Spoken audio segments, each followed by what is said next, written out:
अयोध्या राम मंदिर देणगी अपहर प्रकार जो आहे तो या ठिकाणी समोर आलेला आहे आणि जवळपास कोटींचा घोटाळा या ठिकाणी समोर आलेला आहे. तुम्ही एक असं नेतृत्व आहात आणि तुमच्यासोबतचे नेतृत्व आहे, त्यांनी तर राम मंदिर उभारण्यासाठी खूप मोठा लढा तुम्ही दिला होता. अनेक गुन्हे तुम्ही अंगावर घेतले, त्याने केसेस अंगावर घेतलेले आहेत.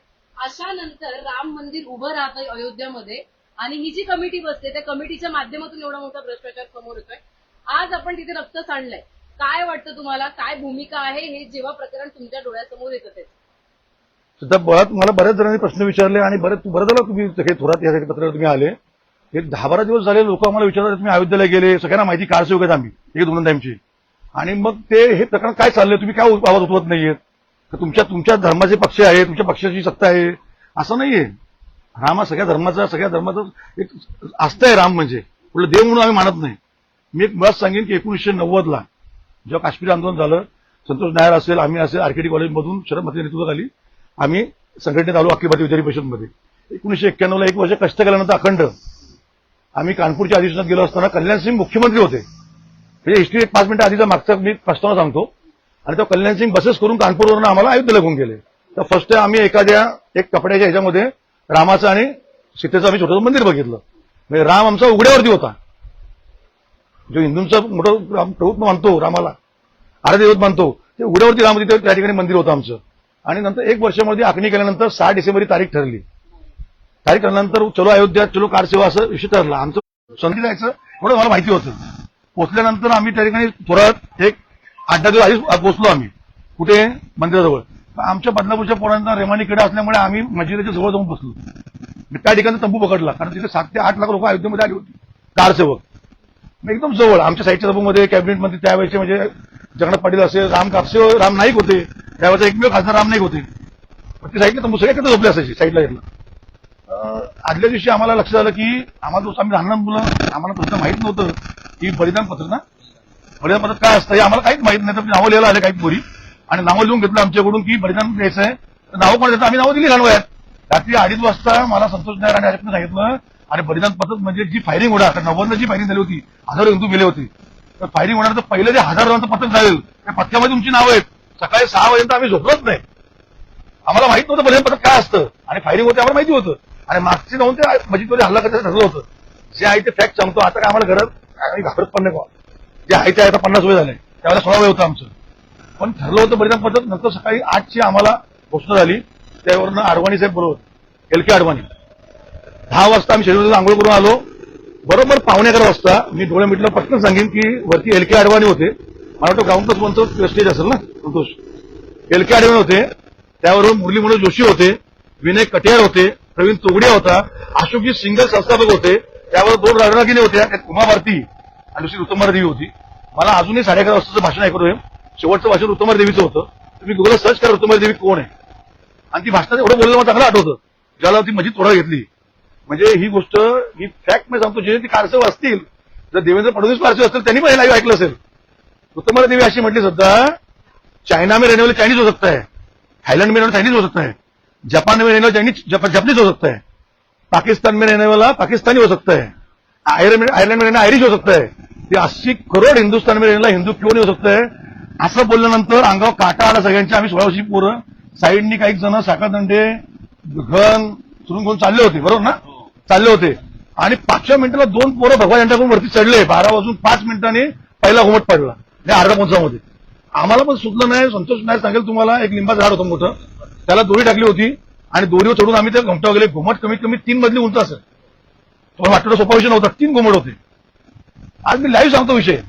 1 वाजून 25 मिनिटात दुसरा घुमट पडला. 4:45 वाजता काही माझा अंदाज चुकेल कदाचित, 35 वर्ष झाले, पण तिसरा घुमट पडला. हजारो हिंदूंचं बलिदान गेलं. काही नागाधू, ज्याला आपण नगनाधू म्हणतो, नागाधू असतात ते, त्यांचं काही लोक मेले असतील. आमच्या पोरांना जखमी झाले. काही लोक दारीचं कंपाऊंड तुडा गेले. मला अजून एक विषय आठवतो की उमा भारतीने जागेवर मुंडन केलं होतं. ती तपश्चर्या होती उमा भारतीची, साध्वी ऋतुंबर देवी. तिने एक पाय बांधला, हातामध्ये चिमल्या होत्या. तिने 2.5 एकरचा जो परिसर आहे, तिने बिना चपलेचं एका पायावरती रामाच्या जपानी पूर्ण प्रदर्शन घातली, बरोबर ना. तिच्या मागे आम्ही धावतो 16 वर्षी पोरं. म्हणजे एक गोष्ट सांगेन थोरात, एक शूटिंग आहे. ती शूटिंग आम्ही, माझ्याकडे आजही तकलीफ आहे, त्यावरती बंदी आहे गव्हर्नमेंटची. की हजारो 90च्या कारसेवक लहान लहान पोरं बायका तिथे नेहत त्या शरयूच्या तीरावरनं आणि शरयूच्या पुलावर चालले होते. ओपन फायरिंग मुलांची यातून खोलली होती. 1000 लोक मेली. ही शूटिंग आहेत. म्हणजे राम मंदिर जे बनले हा सोपा विषय नाहीये सुद्धा. हा हजारो लोकांच्या रक्तावर रक्तरंजित बनलेलं आहे. म्हणजे 500 वर्षापासून जे काय घडलंय त्याचं बलिदान गेलं आणि जे आमच्यासमोर एवढे बलिदान गेलेत आणि त्या बलिदानानंतर खरं तर अयोध्या मंदिर उभं राहिलेलं आहे. आणि आज अचानक अशी गोष्ट आपल्या कानावर येते की ही जी कमिटी आहे तिच्या माध्यमातून एवढा भ्रष्टाचार मोठ्या प्रमाणात होतोय, घोटाळा एवढा मोठ्या प्रमाणात होतोय. म्हणजे चांदीच्या सोन्याच्या विटा जी देणगी देण्यात आलेली आहे, म्हणजे अनेक ठिकाणी तर बाथरूम मधून सुद्धा पैसे लपवण्याचे प्रकार समोर आले. विश्वासाने जे या ठिकाणी येणारे भक्त आहेत ते विश्वासाने राम मंदिरात देणगी देतात. यावर तुमचं मत काय? फक्त एक थोडासा विषय सांगेन, एक 30 सेकंदा विषय सांगेन की बऱ्याच लोकांना हे ऐकून माहित नसेल. नवीन जी पिढी आमच्या नंतरची त्यांना माहित नाही बाबर म्हणजे कोण. इब्राहिम लोधी आपल्या देशावरती राज्य करत होता, दिल्लीवरती, आग्र्यावरती. बाबर अफगाणिस्तान आणि इराण साईडने आलेला आक्रमक होता. इब्राहिम लोधीला हरून तो सम्राट झाला भारताचा. बाबराचा मुलगा हुमायूं आजारी असल्यामुळे त्यांनी सांगितलं की हिंदूंचं पवित्र मंदिर रामाचं मंदिर पाडीन. अयोध्येमध्ये 1400 मंदिरामध्ये एक मंदिर रामाचं होतं, तेच गायब होतं. हनुमानगडी आहे तिथे, सीतेचं आहे, लक्ष्मण मंदिर आहे, सगळं आहे तिथे, पण रामाचं मंदिर नव्हतं. ते पाडीन आणि ते हुमायूं बरा झाला. बाबराचा मुलगा हुमायूं, हुमायूंचा मुलगा अकबर, अकबराचा मुलगा शहाजहान, शहाजहानचा मुलगा औरंगजेब आणि औरंगजेबमध्ये शेवटची पिढी आली कुठली सांगतो, शेख जफर. तो चांगला बादशाह होता आणि त्याला इंग्रजांनी टाकला होता रंगूनमध्ये, मॅनवरमध्ये, तिथे मेला तो. आणि तिथल्या राजाला उचलून आणलं रत्नागिरीमध्ये. हा इतिहास तुम्हाला सांगितला. म्हणजे बाबर कोण होता बाहेरून आलेला. आणि ती बाबरी मस्जिद आहे, ती आम्ही पाडली. ती मस्जिद नव्हती, धर्म पाडला जात नव्हता. हा चुकून कुणी गैरसमज करून घेणार. दुसरा विषय सांगितलं तुम्ही की माझं वैयक्तिक मत सांगतो तुम्हाला की एवढ्या लोकांच्या बलिदानानंतर मंदिर बनलं. आणि एक छोटं सांगू, कोणाला खूप लागेल तुम्हाला, पण हा विषय सध्या कुठल्याच पत्रकारांना आजतकवरती, तुमच्या युट्यूबरवरती, तुमच्या जीवसोचा कोणी विषय मांडला नसेल. पण 1994ला एक संघटनेची मिटिंग होती, हिंदुत्व संघटनेची. सुहासमान हिरेमन तिथे प्रचारक होते. त्यांना मी फक्त प्रश्न विचारला वयाच्या 18-19 वर्षी. माझा प्रश्न एवढा छोटा चुकीचा असेल तर मला 2 कॉन्फिडन्स मारा, आता गोळी घाला मला. पण मी प्रश्न विचारतो, उत्तर द्या. 1925ला आरएसएसची स्थापना झाली.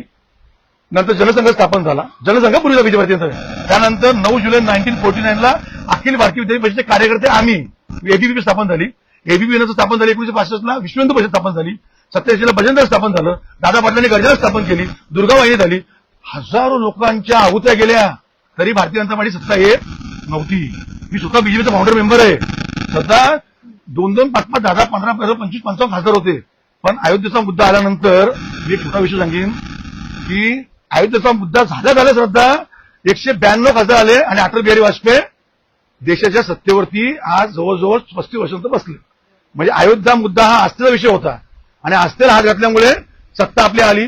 पहिले 13 दिवस सत्ता होती, नंतर 13 महिने आली, त्यानंतर पूर्ण 5 वर्ष आली. मला अजून आठवतं, मी कॉलेजला होतो. 13 महिने सत्ता आल्यानंतर घरातून इकडून तिकडून आई-वडिलांची भांडून आम्ही टीव्ही आणले होते. आरकेडी सीएचएम कॉलेजच्या बाहेर टीव्ही लावले होते. नरेंद्र राजेने होते, बाजारमध्ये राम पाटकर टीव्ही लावला असेल. पण पहिला भारतीय जनता पार्टीचा प्राईम मिनिस्टर बसला, बरं आम्ही ते सत्ता लावत होतो अटल बिहारी वाजपेयी बसले म्हणून. इतक्या मी भरून काम केलं. फक्त वाईट या गोष्टी वाटतं, ज्या रामाची जेव्हा आपली सत्ता आली, मी कृपा रिक्वेस्ट करून सांगेन सगळ्यांना, ज्या रामाची जेव्हा सत्ता आली, कोण नाही म्हणत त्यांनी तोंडावर सांगा की आमची सत्ता रामामुळे नाही आली, एवढी सत्ता वाढली नाही. तर माझं एकच मत आहे की जर तुम्ही न्याय करणार असाल तर FRI, ही SIT हा विषय सोडून द्या. काय बोललो मी? हा FRI, SIT विषय नाही. हा 100 कोटी देशभर जगातल्या हिंदूंचा आस्थेचा विषय. मी छोटा विषय नाहीये. तुम्ही एका घरात आऊ मोरेच्या घरात चोरी केली, संतोष नायाच्या घरात चोरी, राजा वाजपेयीच्या घरात चोरी केली, चालेल. एका माणसाच्या घरात चोरी केली तुम्ही, ती सतत मला मिळाली. SIT पोलीस करा. 100 कोटी लोकांच्या आस्थेला तुम्ही हात घातलाय. 100 कोटीच्या लोकांच्या हृदयाला तुम्ही हात घातलाय. ही चोरी एका माणसाच्या घरात नाही आली आहे. 100 कोटी रामाला मानणाऱ्या हिंदूंच्या घरात चोरी आली आहे. त्यामुळे त्यांच्यावरती हा कायदा कानून हे कायदे करू नका. सौदीमध्ये हात कापतात तर शरीर अजून तुम्ही लावू शकत नाही ना. एक काम करा, योगीजींना आमची रिक्वेस्ट आहे, तुम्ही 847 लोकांच्या पायात गोळ्या घातल्यात. पायात गोळ्या घातल्या म्हणजे पूर्वीच्या काळामध्ये मला आठवतंय 90च्या काळामध्ये क्रिमिनल लोकांचे पायाचे नाटे ओढायचे. तर पायात लंगडत चालू शकतो, ते धावू शकत नाही, क्रिमिनल करू शकत नाही म्हणून. आता पायात गोळ्या घातल्यामध्ये पळू शकत नाही. निदान पायात गोळ्या तर घाला, बोट छाटा. निदान बाथरूमला बसल्यानंतर समजलं पाहिजे की आपण रामाच्या आस्थेला हात घातलाय. माझं मध्ये योगीजी तुम्हाला परत मी पायावर रिक्वेस्ट आहे, हे SIT BCIT सगळा प्रकार थांबवा. तुम्ही ज्या प्रकारे बुलडोजर चालवला की नाही, तुम्ही कोर्टाला विचारलं का बुलडोजर चालवलं ना? कुठल्या धर्मावर चालवला, कुठला चालवला, हिंदू असू दे, मुसलमान कोणावर चालू दे, तर कोर्टाचा विचार घेतला का? मग आता कोर्टाचा विचार घेऊ नका तुम्ही. हा असलेला विषय इन्काउंटर करा त्यांची, गाडी पलटी मारा. तुम्ही सध्या मुख्तार अन्सारी गेला, आतिक अहमद गेला, विकास चोबे गेला, चोबे ना काय ना मनोज चोबे, तुम्ही इन्काउंटर केले ना त्यांचे.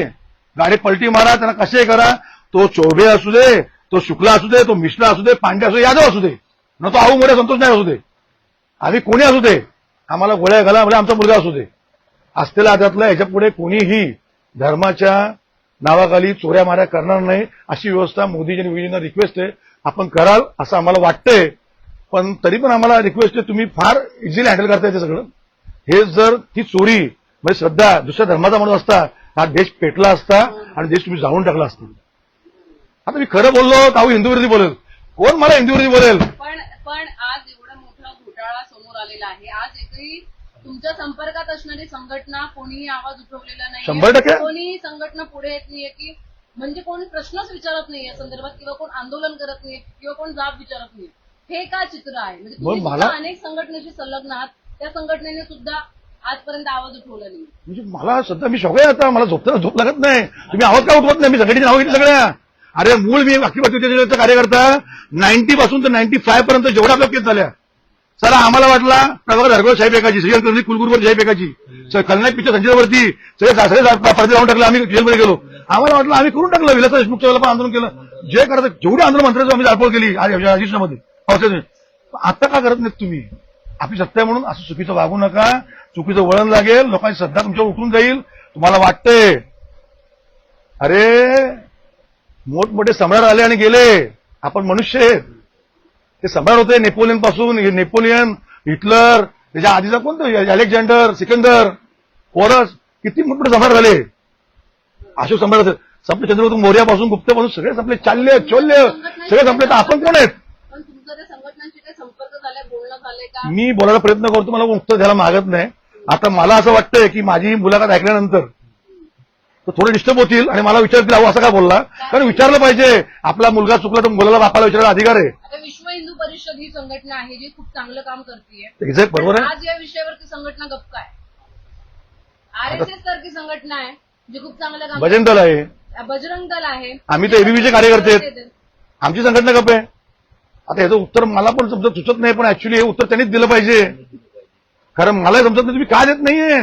असलेला विषय मी सांगितलं ना, आहू मोठ्याच्या घरात, सध्याच्या घरात, थोड्याच्या घरात चोरी झाली नाही. ही चोरी 100 कोटी हिंदूच्या घरात झालेली आहे.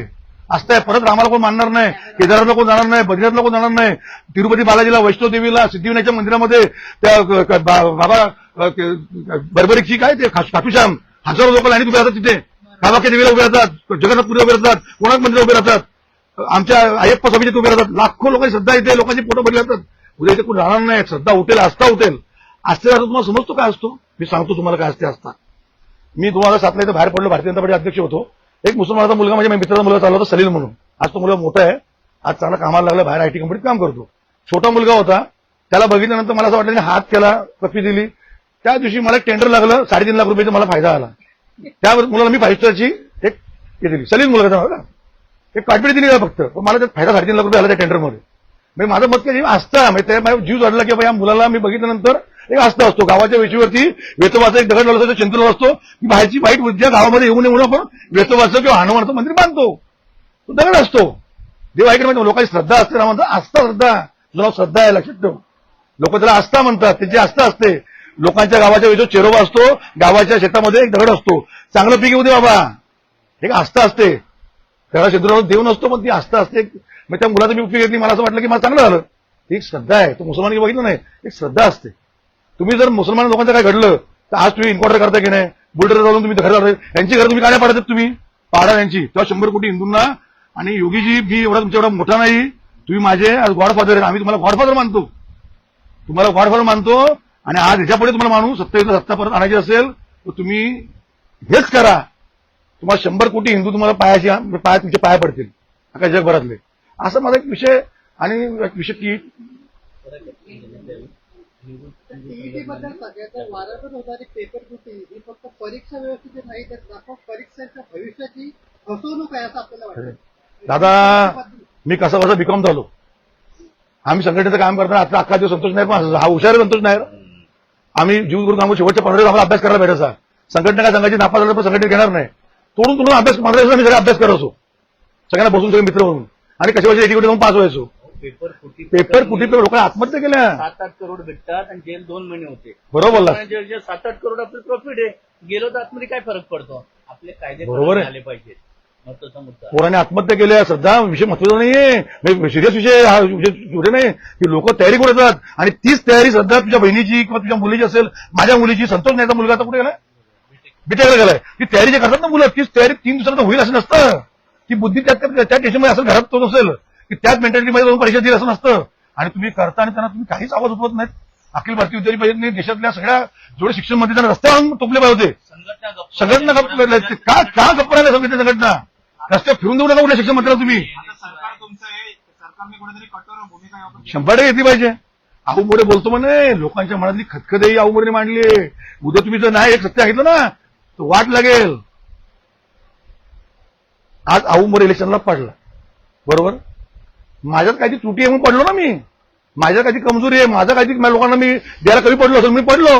भले तो एम फॅक्टर पैसा वेगळा झाला, पण माझ्यात काहीतरी कमजोरी असेल म्हणून पडलो. पुढच्या वर्षी चुकी सुधारण्याचा प्रयत्न करेन मी, हे मी सांगतो. सध्या तुम्ही राजकारणाचा विषय काढला म्हणून हा प्रश्न येते की आता सुद्धा ठाकरे गटातले अनेक खासदार होते ते फुटले. आपण गेल्या 2-3 वर्षांपासून हे चित्र वारंवार बघतोय.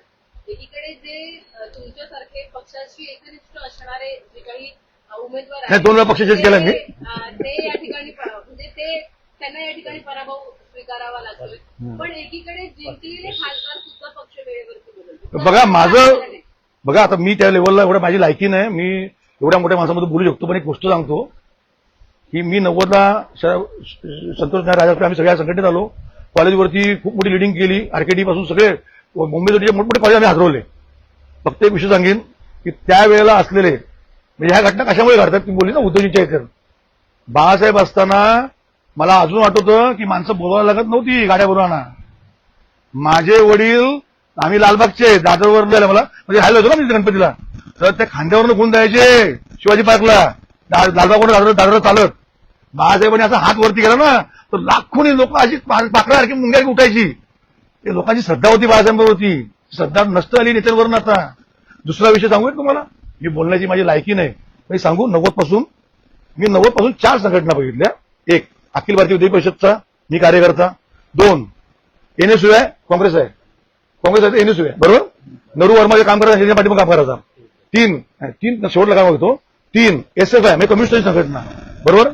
एसएफ होती ना, कम्युनिस्ट संघटना होती. 4 ग्रीन पार्टी युनियन होती, रिपब्लिकन पार्टीची.